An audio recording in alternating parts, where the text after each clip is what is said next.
So we're talking to Sherin Khankan. Welcome to the How Can We podcast. Thank you. So glad to have you here. You are the first female Imam of Denmark. Yes. And you're an activist on Muslim issues regarding female integration and extremism. And you have written a lot of texts and also books discussing Islam and politics. Yes. So first of all, I'm sorry for my limited ability to understand Danish. No, that's no problem. And I told you I can speak Swedish. Jag pratar svenska. Jag vet, och det är inte ditt fel, det är mitt.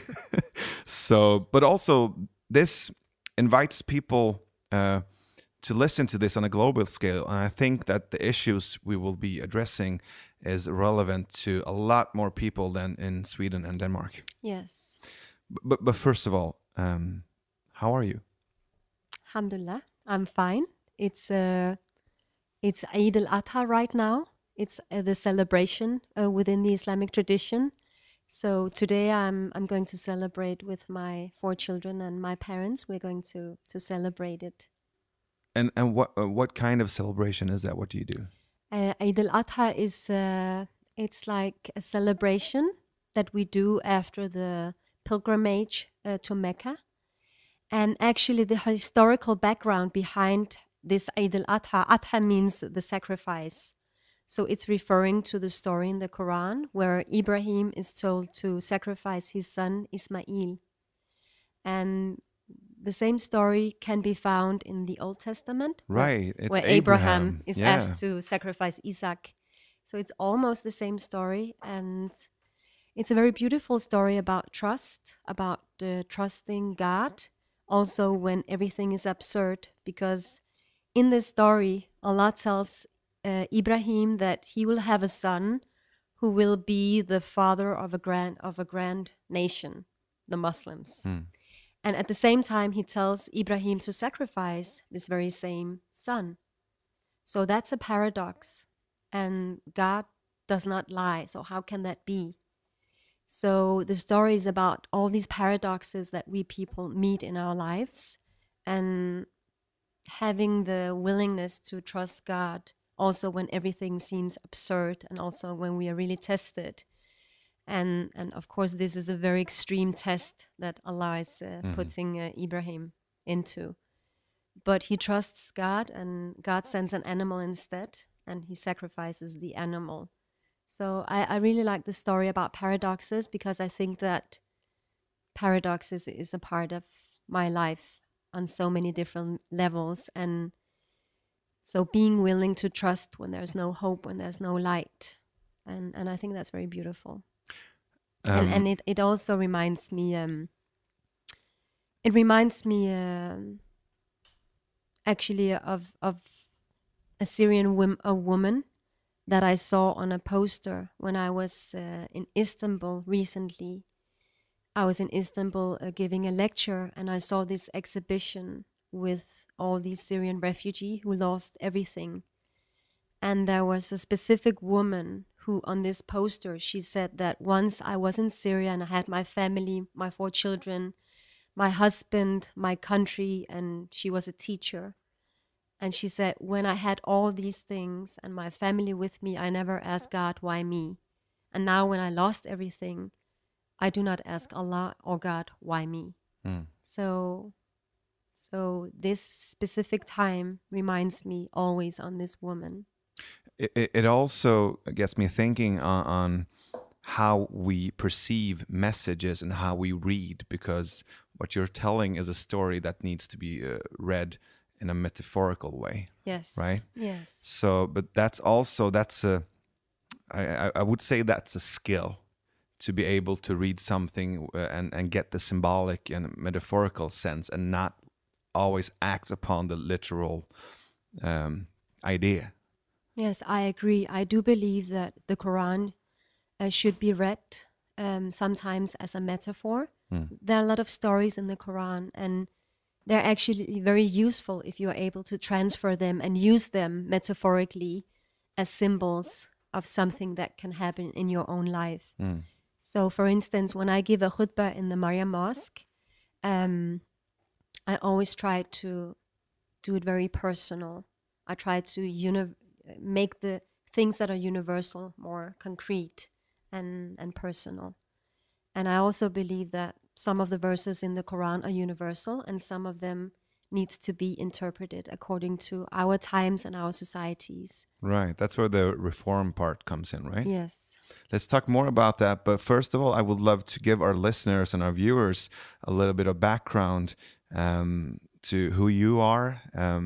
So just please tell us how you decided on your faith, or how your faith decided on you, and also how you ended up as the first female imam, or as you call it, imama? Yes. In Imam. Denmark. Yeah. Yes. That's the feminine version of imam. Right. But before I answer the question, I would like to ask you, how are you? Oh, thank you.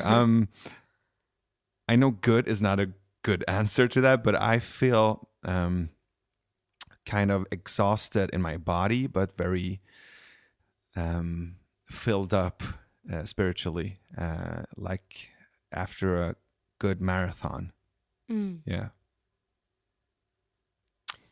Yes. How did I become a female imam, or was that the question? Yeah. Also, like first of all, how did you find your spiritual path, and then because that's not the same thing, right? You can find your spiritual path.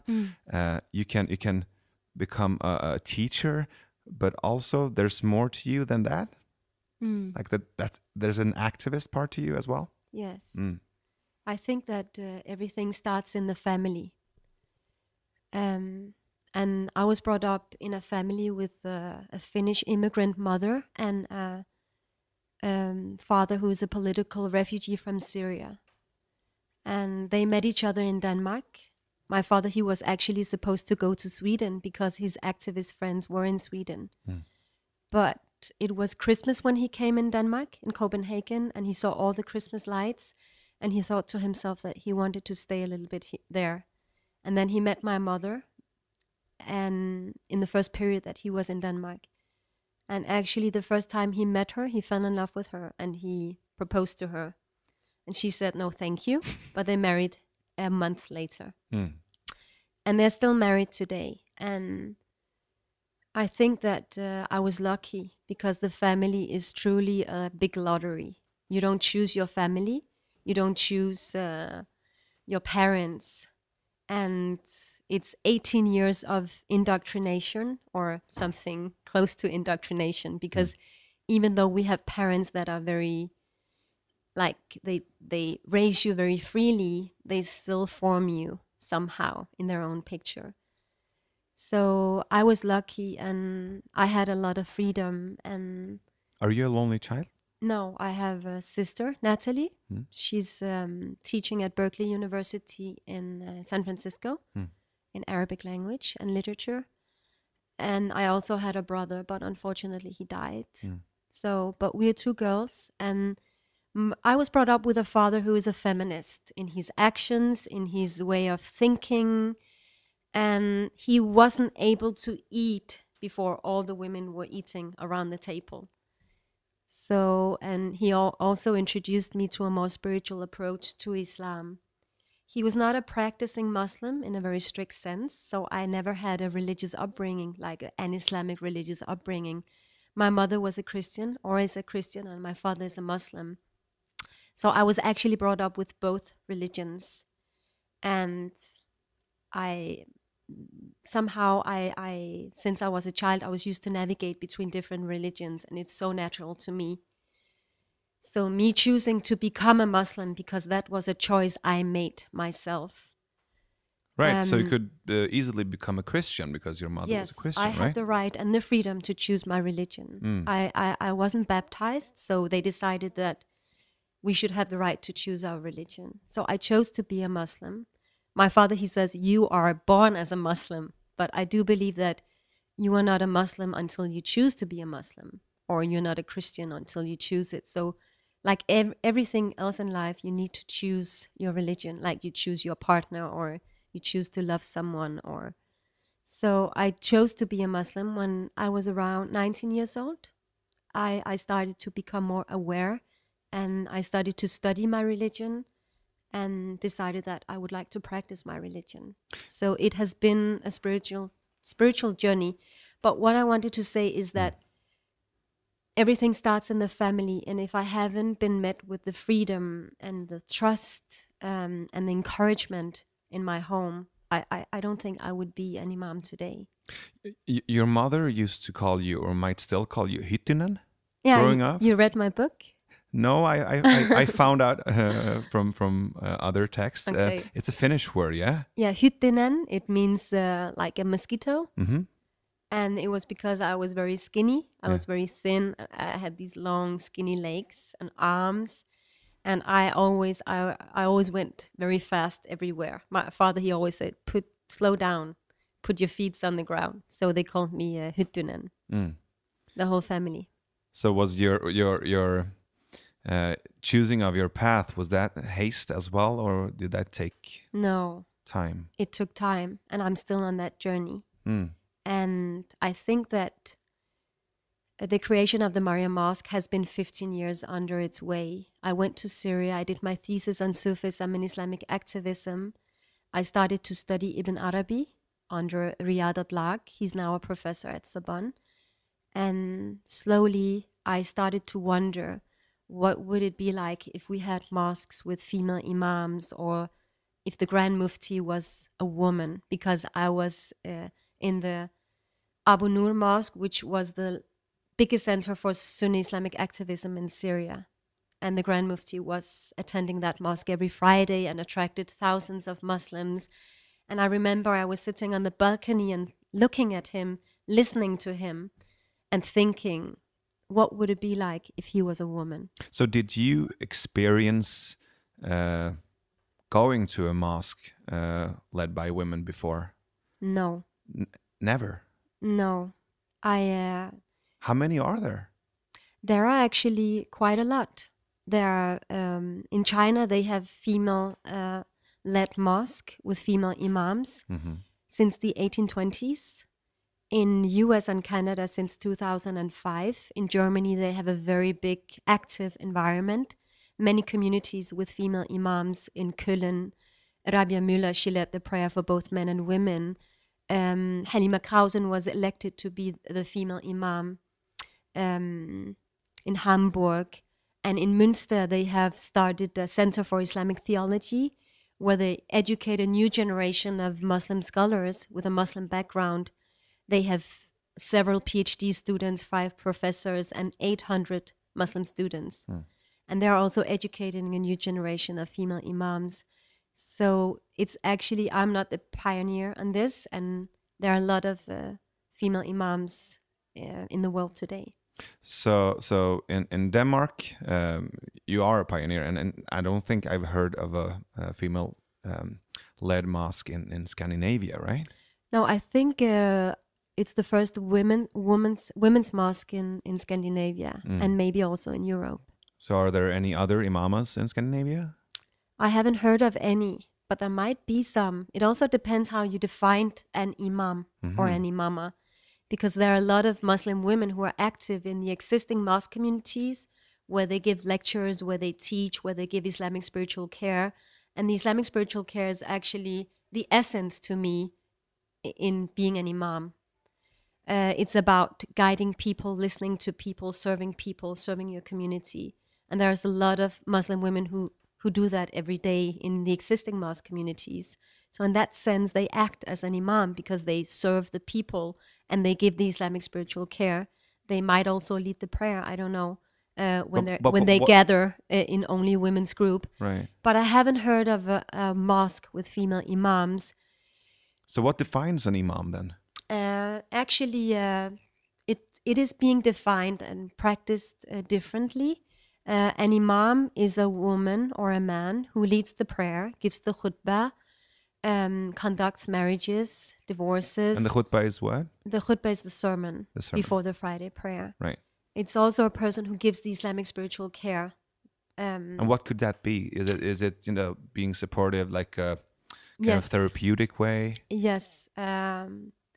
My strength is that I'm also a cognitive psychotherapist. So when I give Islamic spiritual care sessions, I combine cognitive psychotherapy with Islamic spiritual care. And actually they remind a little bit about each other, the two methods, because Islamic spiritual care is about listening to the one who's in front of you, trying to meet that person where that person is.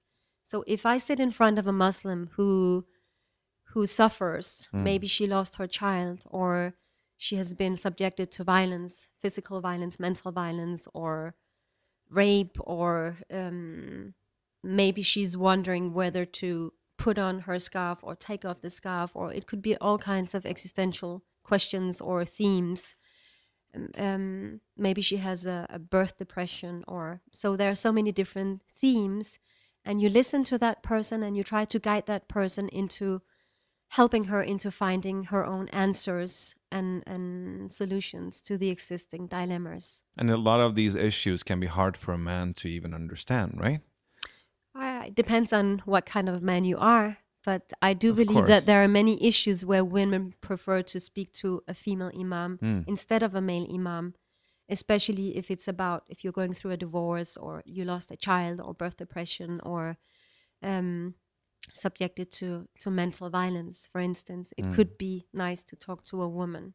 Right. And I am contacted at a daily basis by women who wants to have Islamic spiritual care. So to me, that's actually 80% of my work. I notice that you sometimes do not wear the traditional headscarf or hijab.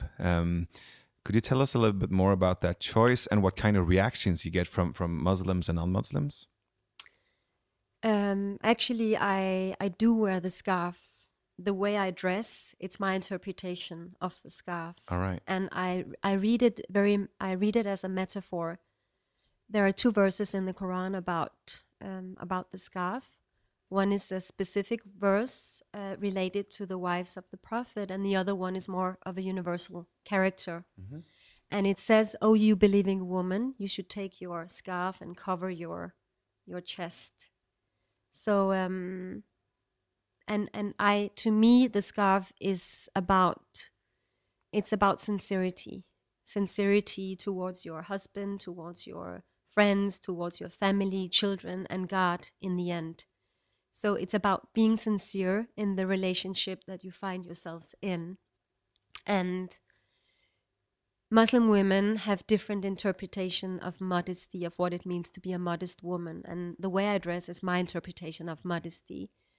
And I do believe that any woman should have the right to choose whether she wants to wear the scarf or not. So I will fight for any woman's right to wear the scarf or not to wear the scarf.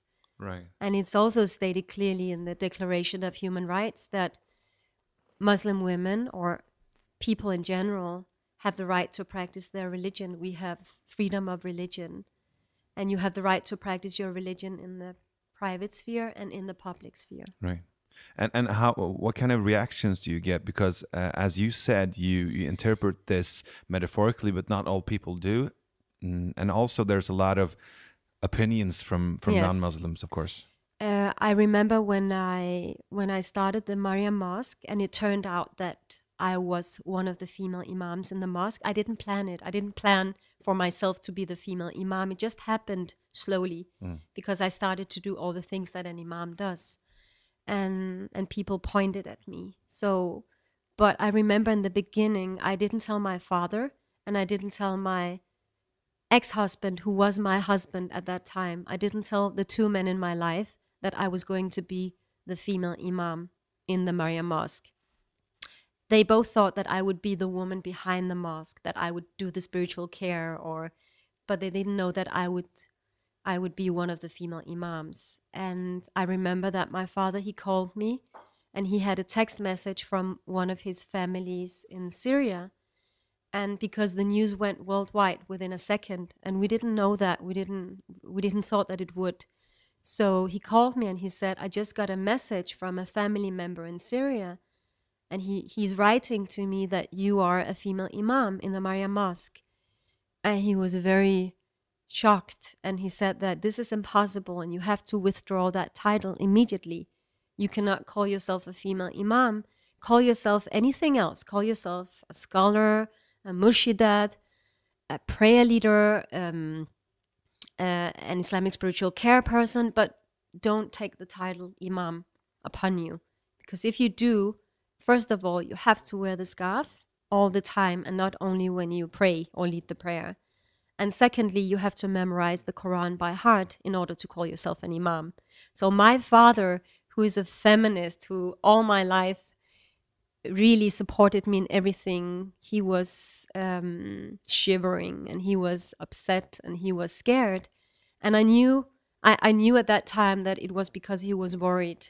He was worried about what would happen, what could happen, what would be the consequences. So I just said, yes, Baba, I will. And of course, I didn't denounce the title. And for a month, we didn't speak a lot to each other. But then after a month, he slowly got used to it. And I tried slowly to tell him that this is actually not dangerous. And titles are important. Sometimes we need to take the title upon us. Because the language is also powerful. And in order to change the structure, you sometimes also need to take the title upon you. What's his position today? He's very supportive, and he slowly grew into the role of being the father of a female imam. It's still difficult for him, I think, when he goes to the Friday prayer every Friday. Maybe I think it's a little bit difficult for him. If I don't know what people say to him, but we actually have a lot of support now, and it's always difficult in the beginning when you change the status quo, because people think it's impossible to change status quo until someone comes along and just does it. Right. So we think that it's impossible. Even when I started the Mariam Mosque, I thought that how can we ever change these patriarchal structures? They are so rooted, deeply rooted in our societies, in the families, in our institutions, the religious institutions. And today it's very different. Now it's 2 years later since we started. And today I have realized that it is possible to create change, and we already did it at different levels.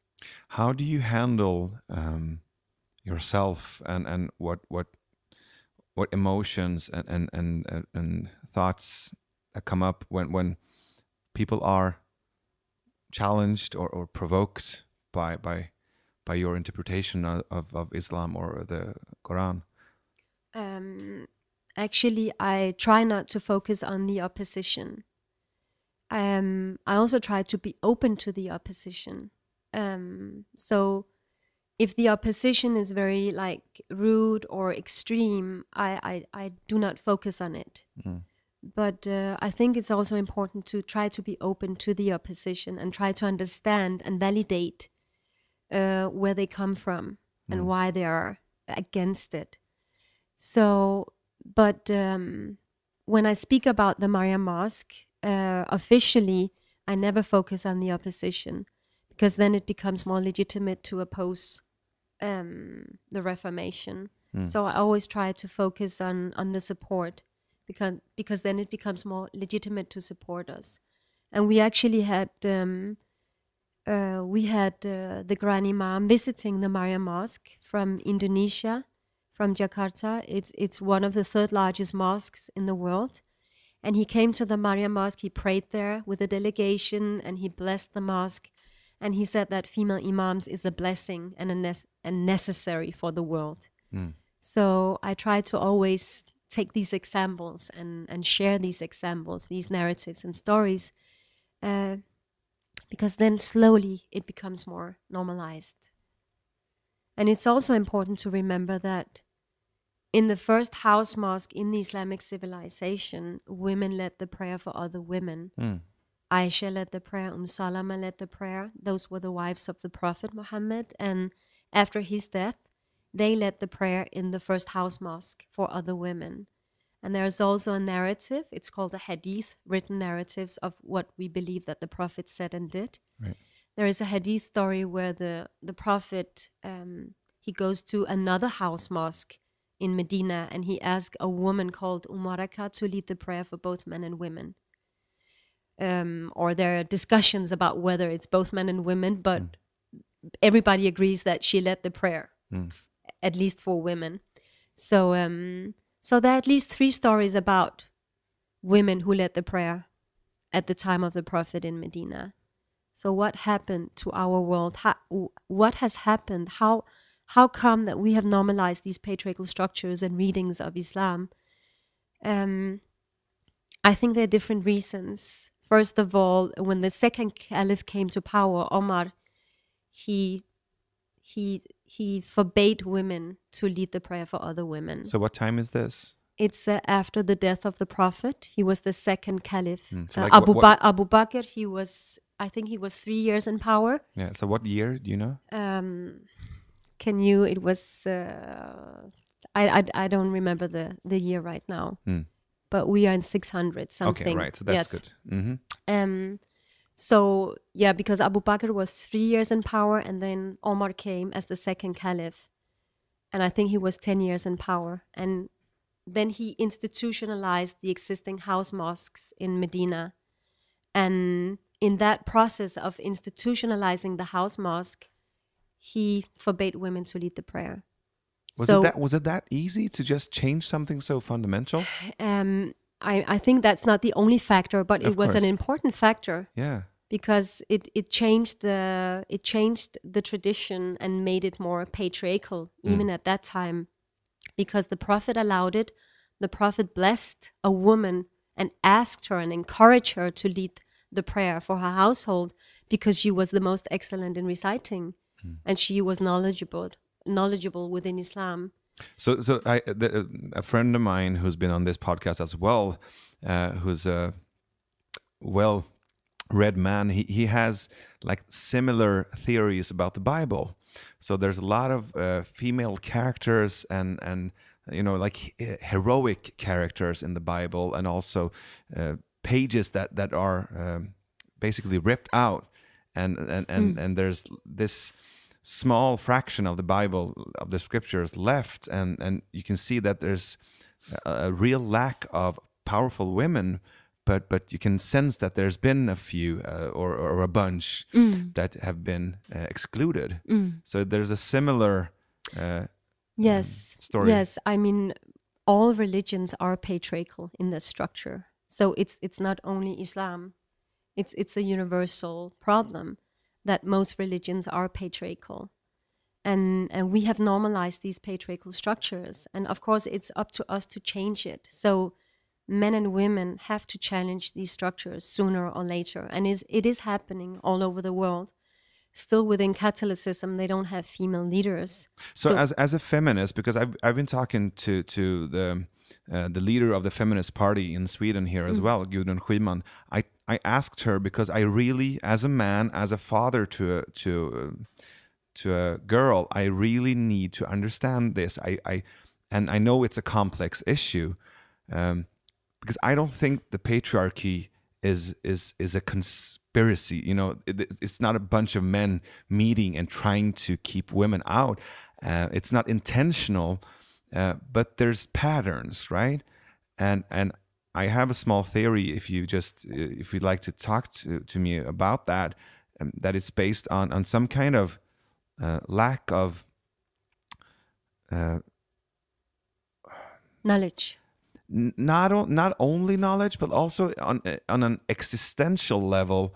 There's a fear among men that we're not needed. There's a fear that we don't have a place in the future. There's a fear that women and the families and that the world will do without us. Like that, there's a lack of confidence, but also where's our task? What's for us to do in this world? And that worries us or inflicts us with so much fear on a subconscious level that we need to control the world. That's just my theory. What do you think? Yeah, it's a good theory, I think. I think that there may be some truth in that theory. I think that when people try to suppress a specific voice, this is the voice of women, it's because they fear women. Yeah. So I think that when Omar, the second caliph, he forbade women to lead the prayer, it was because of fear. Yeah. And because of lack of confidence. So I think at an existential level, it's a good theory. It's like an existential impotence, right? Yes, yes. But I also think it's a lack of knowledge, because when I look around, there are many Muslims who did not even know that female imams were existing at the time of the Prophet. They think it's a reformation. Right. And I tell them it's really not a reformation. We are going back to the roots. We're going back to the Quran. We're going back to the tradition, and we are telling the stories that are left untold. And there's a new book called The Women in Medina. I think it has been translated into Swedish. I can recommend it. It's by Jesper Petersen. He's specialized now or doing his PhD in female imams in Europe and in the rest of the world. And in this book, in The Women in Medina, he's studying Ibn Sa'd. He was a historian at the 17th century, and he has written a biographical lexicon consisting of 8 volumes in the 17th century. This man Ibn Sa'd, and it's called Kitab al-Tabaqat al-Kabir in Arabic. It's a biographical lexicon, and the 7 volumes are only about the men who followed the Prophet in Medina, but the 8th volume is about the women. Right. So these are the stories that are left untold, and if you dig down into the 8th volume, you will find these hadith stories about women who are warriors, teachers, and imams. So I think we lack knowledge, and we need to re-educate and give rebirth to all the great women within the Islamic tradition, because it's a lack of knowledge. And when people realize that it's a part of the tradition, a part of the theology, they become more or less scared. Right. Yes. So speaking of reform, before we started the recording, you told me about your 9 thesis of reform. First of all, how did you come up with the idea, and what are the 9 theses? 99 names.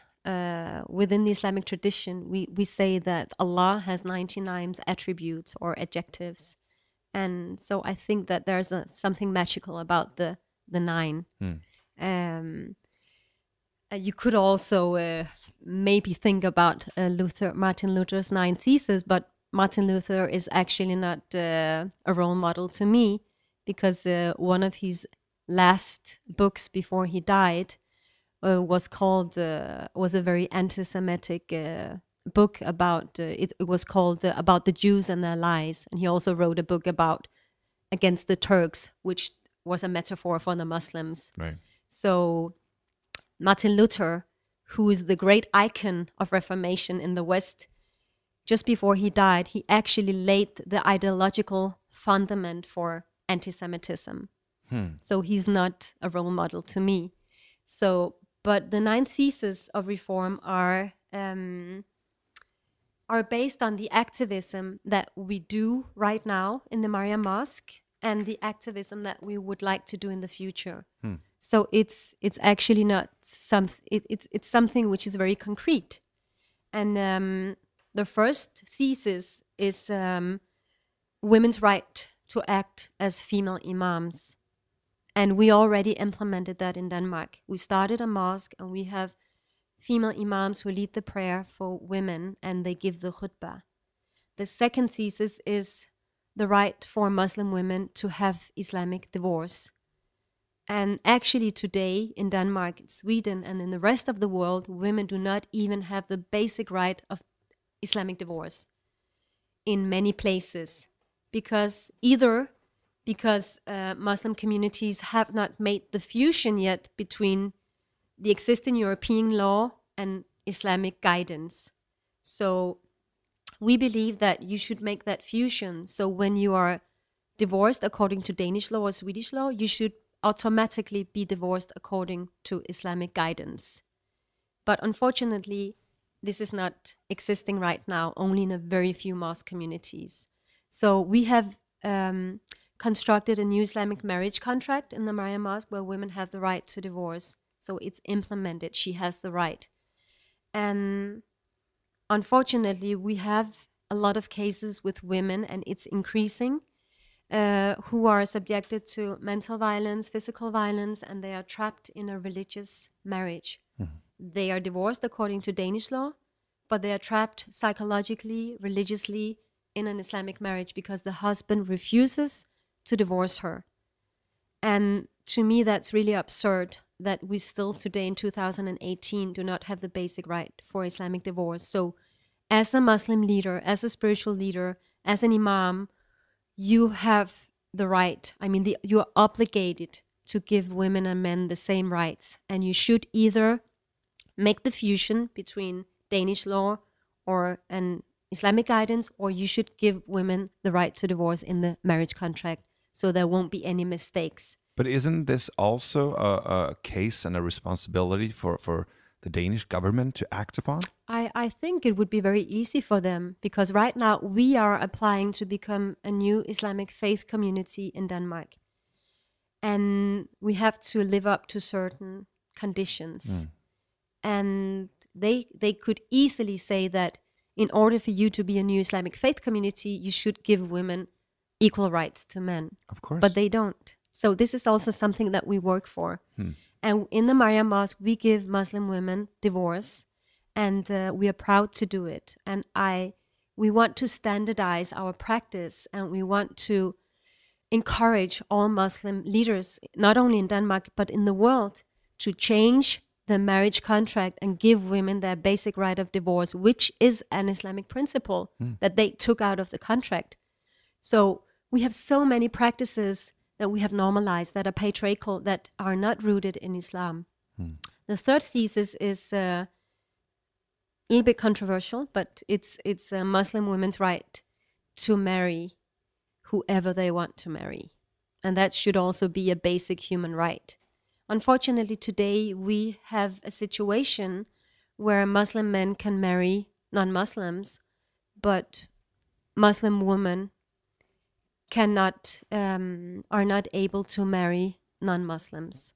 So if you fall in love with, as a Muslim woman, if you fall in love with a non-Muslim, he has to convert if you are going to get the Islamic marriage contract or go through with it.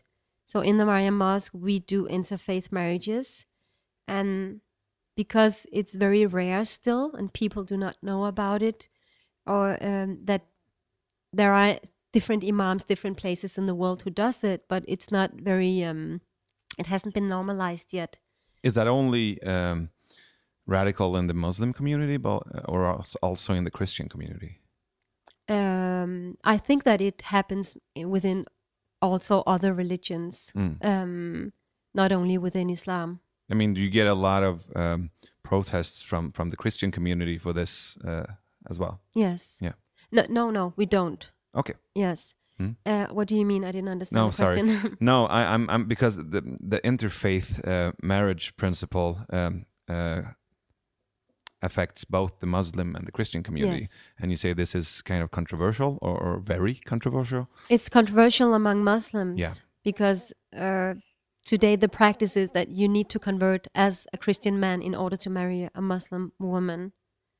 So, and Tunisia is the only Islamic country who in 2017 November, they changed the law. So they allowed Muslim women to marry non-Muslims. Right. And it's backed up by a group of ulama, Islamic scholars, but it's the only Muslim country still. So still it's very new to many Muslims that this is a possibility. And in the Mariam Mosque, we believe that it's a basic Islamic right to choose your partner. We believe that there is an essence of gender equality in the Quran that we need to act upon. And we also believe that if the man is allowed to marry a Jew or a Christian, the woman is allowed to marry a Jew or a Christian, that the language in the Quran is universal. How about atheists? Yeah, I mean, I haven't had an opportunity. I haven't had a couple who came where the man was an atheist yet. It was Christians who really couldn't convert because they were Christians. But if you did? If a couple comes to me and there are two Muslims, I do not ask the Muslim man, how practicing are you as a Muslim? Do you pray 5 times a day? Are you Muslim at all or only by name? Are you a cultural Muslim or a practicing Muslim? So to me, what is important when I have a pre-conversation with a couple is that I look upon things as, do they respect each other? Are they sincere? How long have they known each other? I prefer to marry a couple who known each other for a while instead of someone who just met each other. So I look at the mutual communication. So I do not judge, and I do not. So to me, what is important is that they trust each other and they respect each other and they love each other. Sounds good. Sounds very. It's hard not to agree with, I think. So and then, I mean, there are 9 theses. I don't know if you want me to go through them. Please continue. Yeah. Okay. The 4th thesis is a rereading of the Quran with a focus on gender equality. So we try to reread the Quran, and we try to do it with a focus on gender equality, which means that there are some verses in the Quran which are being read discriminatory against women. So we try to reread these verses, and this is actually a long tradition. I mean, many scholars and tried to do this for many years. So it's not something new that we do. It's just we just proceeding a practice that has been going on for many, many years. And let me give you an example. There is a specific verse in the Quran. There are actually 6 verses in the Quran that could be interpreted as implementing a hierarchy between men and women, or as discriminating women. One of them is a surah. It's a chapter about the women, where it says that al-rijalu qawwamuna 'ala an-nisa. It means that the men are above the woman. It's being translated with men are above women. And this is the Danish translation by a scholar, a Danish scholar. And I think that if you look in some of the Quran translations, you will find this translation, unfortunately. And of course, if you read a verse saying that men are above the woman, it's extremely problematic, because what does it mean? And the word qawwamuna in Arabic, it has many different meanings. It could be also translated that the man should take care of the woman or encourage the woman. And this is actually the translations that we put forward in the Mariam Mosque, saying that, what do you do as a man? You stand behind your woman, you encourage your woman in what she wants, and in her work, in her ambitions, in her way of thinking. So it doesn't need to mean above. It could mean like behind and support. Support, like a pillar. You support your woman, you encourage her, you take care of her. And if you give it that translation, it will have a totally different meaning. So that's one example. There's another verse in the Quran which is about inheritance. It says that men inherit more than women. And it could also be translated or interpreted as discriminatory against women, of course. But this verse is a specific verse. It's not a universal verse, and it was revealed at a time where men had the economical responsibility for women.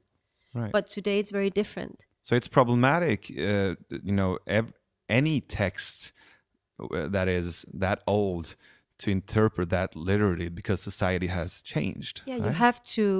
you have to look at it with new eyes. You have to look at it according to our times and our societies. And this is why Muslim scholars distinguish between verses that are universal and verses that are not universal, which you have to interpret. Which are time specific. Yes. So you have to, today women are economically independent. So the verse is not relevant in the same sense anymore. So these are some examples of how you can reread the Quran with a focus on gender equality. And it is very needed to do that, because the Quran is being used as a legitimacy for different actions and practices in the families and in our societies and in communities. Then we have a thesis about the fight against female genital mutilation. It's a new area to us, so it's I don't have much information about it, like statistically, but I know that it's going on in different countries. In Egypt and in African countries, it's taking place. And it's actually a quite huge number of girls who are being subjected to female genital mutilation, and we would like to fight against that in the future. But is that really a religious phenomena or cultural? No, it's cultural. Yeah. And it happens within Christian cultures. Mm. I've met Danish girls who has they have a Christian religious background, but they're also subjected to female genital mutilation. It's not a religious thing, it's a cultural thing. Mm. And it happens in different cultures and within different religions. And it has absolutely nothing to do with Islam. So there's nothing in the scriptures, nothing in the Quran about that? No, not at all. It's a barbaric tradition, unfortunately. Then we have the fight against Islamophobia, anti-Islamic rhetoric and propaganda. That's one of the theses. Also the fight against anti-Semitism. And Denmark has a growing anti-Islamic rhetoric and propaganda, and the same thing is happening in Sweden. So we are actually facing a challenge when it comes to how to combat the growing anti-Islamic rhetoric.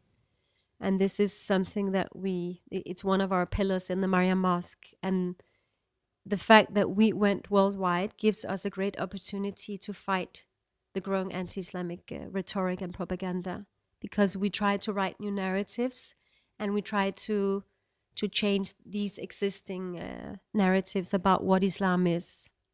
Sometimes I sense that there are, it's hard to know when the critique against Islam is needed to create reform, and when it's Islamophobic.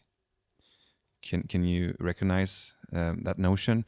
So sometimes it's critique that it's motivated and necessary for Islam to reform, and sometimes it's just lack of knowledge or prejudice. I don't think it's difficult to distinguish between criticism and between propaganda. All right. There's a huge distinction between criticism and propaganda, because criticism is important, and criticism is a part of our Islamic tradition and theology and history. Muslim scholars have always within the history debated whether God existed, whether Mariam was a prophet or not a prophet. So we have discussed and debate almost any theme within the religious tradition. It's not something new, and it's not something which is condemned. Many years ago, they discussed whether a woman could be a female imam, so it's not a new discussion. It has been under discussion. 3 out of 4 law schools allows female imams who lead the prayers for the women. So all these discussions about Islamic feminism, about the existence of God, about many things, these are not new discussions, and criticism is really an Islamic principle. But there's a huge difference between criticizing something or having a more critical approach to the interpretation, understanding of the Quran, and then propaganda. Anti-Islamic rhetoric and propaganda are characterized by the fact that you generalize.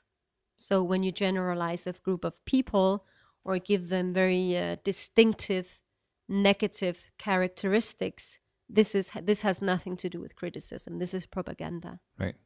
So we need to make that distinction. Mm-hmm. I agree. And then one of the last theses is promoting Sufism. And Sufism is the spiritual path within Islam. Sufism is not a new phenomenon. I believe that the Prophet Muhammad was a Sufi. And after the death of the Prophet, Sufism blossomed around in the 11th century. We had all these new Sufi orders who spread to the rest of the world, or to all of the world. We had the first Sufi community in England in the 17th century, and it spread also to Europe and to Denmark and Sweden through literature, poetry, yeah. People who converted, and it's a more mystical dimension, right? Also, it helps the metaphorical reading of the Quran. It does. It is a more mystical, spiritual interpretation of Islam, where you're very focused on the higher spiritual meanings behind the rituals, behind your actions, and one of my role models, Rabia al-Adawiya, she was a Sufi saint. She died in 801.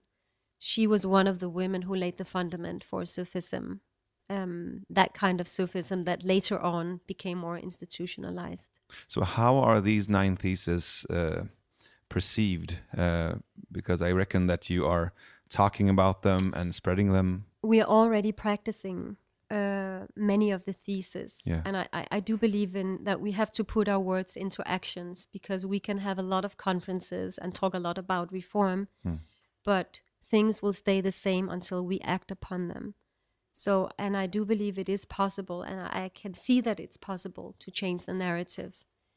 Even now, the general Danish community, they know that female imams is a possibility.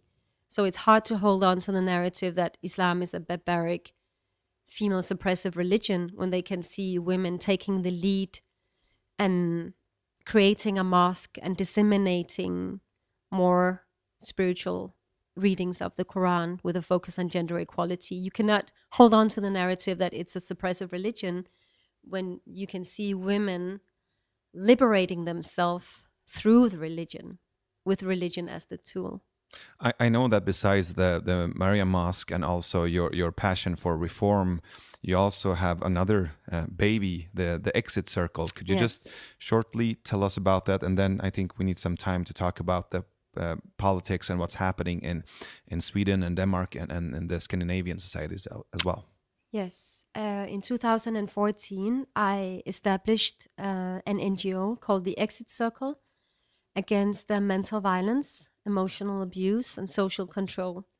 So we have today 7 self-help groups in Denmark, in different cities in Denmark, and each self-help group, they meet once a week, 2 hours. And I facilitate 3 groups in Copenhagen. And we just developed our groups also to include men and boys. Right. Because they're also subjected to mental violence. Mental violence is, or psychological violence, is the hidden violence. It doesn't leave any bruises on your body. So because of this, it's very easy to normalize the emotional abuse or the mental violence, both for the victim, but also for the aggressor. Because you can walk out of the door every day and you can look perfect and you can lead a perfect life. Nobody will notice that you're subjected to mental violence. And I realized that it's actually, it's something that, it's a plague. You will find it in so many families that you wouldn't imagine that it could exist. Mental violence is within all communities, within all religions, within all environments. And what are the consequences, or how do you define mental violence? It's when somebody criticizes you, isolates you, ignores you, threatens you, is talking to you in a verbal abuse. It could be sexual violence. If you're subjected to physical violence, you're always subjected to mental violence because, of course, it's but you could be subjected to mental violence without being subjected to physical violence or sexual violence, economical violence or material violence. Right. And psychological violence or abuse can happen, of course, in the family. It can happen in marriages, relationships, friendships, in schools when people are bullying each other. That's also a kind of mental violence. At working places, so it can happen in many different environments. And the consequences of mental violence is really dangerous. It's just as dangerous as physical violence. And because it slowly it slowly destroys your identity, your self-esteem, and your ability to act. Many people who are subjected to mental violence, they slowly use their ability to act upon what is happening. So slowly they develop a submissive communication and behavior, and the limits slowly becomes more and more, what do you call it? It normalizes. Yes, it Yeah. normalizes. There's so much I really need and would love to talk to you about, but we have limited time today. If we look at the situation in Sweden, we have an upcoming election for the Swedish Parliament on September 9th. And the tendencies are not only limited to Sweden or the Scandinavian countries, but just let us have a little bit of focus on what's happening in Sweden and Denmark. What are your thoughts on the current state of Swedish politics and the development of Sweden, to your knowledge? I always thought of Sweden as a more open-minded country, as even more open-minded than Denmark. And I always looked at Swedish policy from outside to be more embracive. Sweden took in a lot of Syrian refugees, and compared to Denmark, I mean, I feel so shameful because we took so few refugees from Syria. And so at many levels, I think that Sweden is a step ahead. But I also realized that you have a lot of challenges with the growing anti-Islamic rhetoric and propaganda and Islamophobia. And some people say that it's because of your embracive politics that now you have the reaction. I do not believe that. I do believe that it's important to be embracive, and I'm very proud on behalf of any refugee when it comes to the fact that Sweden took in so many refugees. But I'm also very frightened and worried about the coming election and the possibility of having a right-wing government who have a non-human worldview. So on a more constructive and solution-based focus, what can we do? How can we learn to coexist? Because I think that might be one of the keys. What do we need to do? What's the path forward? I think it's a very difficult question. We have to understand and accept that we are living in a global world where people have different opinion of what is valuable. And I think that the debate about Islam, both in Sweden but also in Denmark, is based on fear. And it's based on it's based on fear, and it's based on sentiments. So how do you tackle that? Because fear and sentiments always trumps logical thinking. And so the debate about Islam in Sweden is based on threat arguments, and these threat arguments are based on fear. So if a person tells you that I'm afraid, I fear Islam, or I fear the future, what will you tell this person? I do believe that the meeting face to face is the best way to deconstruct the fear. So I think that what you do with this program is really excellent, because you are meeting people face to face, and you are meeting people that you disagree with, and it's actually the best way to deconstruct fear. It's the meeting face to face. But I also think the possibility of and the necessity of reform is something that we need to address in Sweden as well. The job, or I mean, the work that you are doing, trying to read and trying to interpret what is important to you, the values that you have, but also connect that to modern society. Yes. It's not black or white. It's not the existence or non-existence of Islam. It's the how existence, yes, and the how coexistence of Islam and the secular society. Yes. I mean, we have a growing number of Islamists who believe that the Quran is they believe in a caliphate, or they dream of a caliphate, or they construct, manipulate dichotomies between Islam and the West, Christians and Muslims.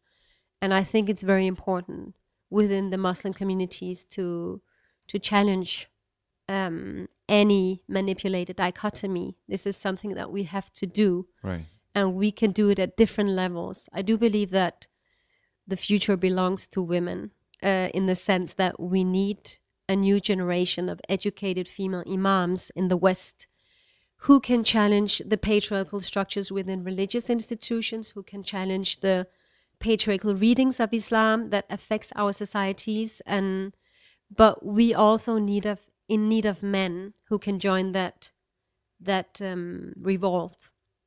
So I also think, as we said before, I don't think that men who feel safe, men who have a sense of belonging and an existential purpose, I don't think that men who feel that they're needed and have a better sense of confidence,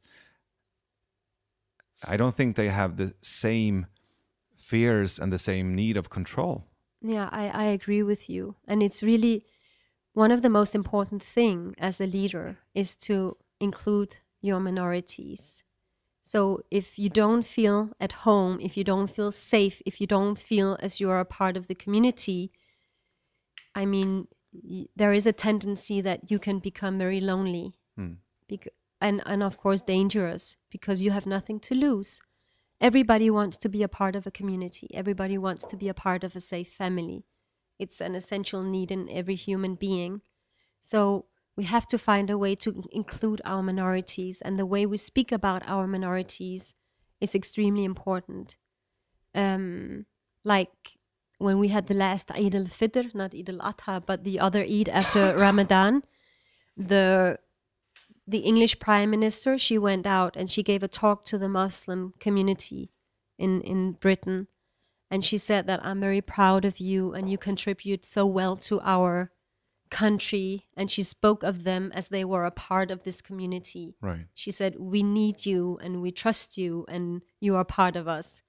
So I think it's very important to feel a part of our community. And if you don't, the tendency or the possibility of becoming more extreme or turning yourself against the society is, of course, increasing. You've been addressing it, I think, all along the conversation, but finally, we always invite our guests to give our viewers and our listeners 3 tips or advice. What would you like to share? Advice on what? On the topic we've been discussing. How can we, something maybe that we can act upon together? I do believe that interfaith marriages is the future. And I'm not telling people out there to marry across religions or cultures or national identity, but I do believe there is so much potential in the meeting between 2 people who are different. So my first advice or guidance would be to go out there and find someone that who's foreign to you at some level, and be curious and learn something new. So to be curious and to be willing to learn something new, whether it's through an interfaith marriage or a friendship or meeting someone you disagree with, I think that's very important. I do believe that we have to also raise our children without raising them. I'm the mother of 4 children now, and I have taken this advice from my mother, and she gave it to me, and she got it from her mother. And I know that you're also a father. So how do we raise our children without raising them, without indoctrinating them, without having these expectations of what we want them to be? So how do we manage as parents, as leaders, how do we manage to raise them without raising them? That's really something that I would like to pass, because it's extremely difficult not to create your children in your own picture and really to allow them to blossom as they are and as they want to be. So I think that these are and you said 3? Yeah. Oh, I hate these exercises. There is a saying, it's called, I don't know who actually said it, but it goes like this. Let's be afraid of each other so we can be dangerous together. Try to think about that. Let's be afraid of each other so we can be dangerous together. When people fear something, it becomes very dangerous. So how can we come close to each other, and how can we challenge the fear that we have inside of us, and find a way to challenge that fear and try to look differently at other people? Because when we fear, and when fear becomes our policy, we become so dangerous together. So how do we challenge that fear, and how can we face the fear and look at it? And fear is nothing to be shameful about, because it's also a sentiment like anger and joy and sorrow. We also have to validate the fear, as you said in the beginning. We have to ask people, why do you fear? Right. Where does it come from? Tell me your story. And then, so we always have to validate before we can change the fear into something else. We have to acknowledge it.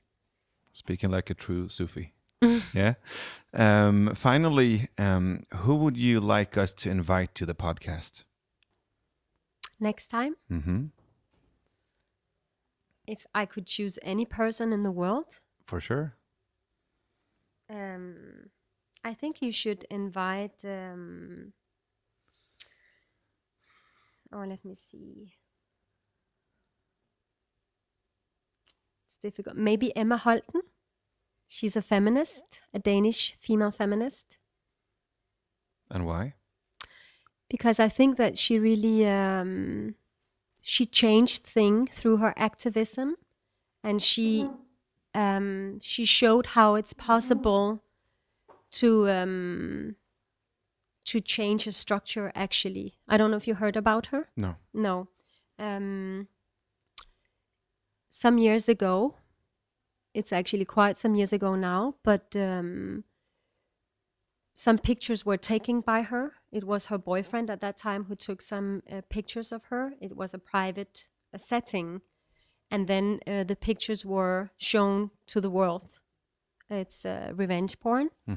And she went through hell because the pictures were distributed to the whole, to many places in the world. And then she actually, through her own activism, faced that, and she took some new pictures of herself after a period, and it was with her consent. Right. And she was also naked at these new pictures, but it was with her consent. So she actually developed the concept of consent and the importance of consent, and she took control. So somehow she turned the whole thing that she was involved in, and she turned it into something that she was in control with, and she put the concept of consent on the world map through her own activism, and I think that's really something to be proud of. Right, we will check her out. Thank you so much. You're welcome. Thank you, Sherin, for this conversation. I really hope that you continue your important work. Thank you. And I really hope to see you and to talk to you again. Thank you for inviting me. Thank you so much. Thank you.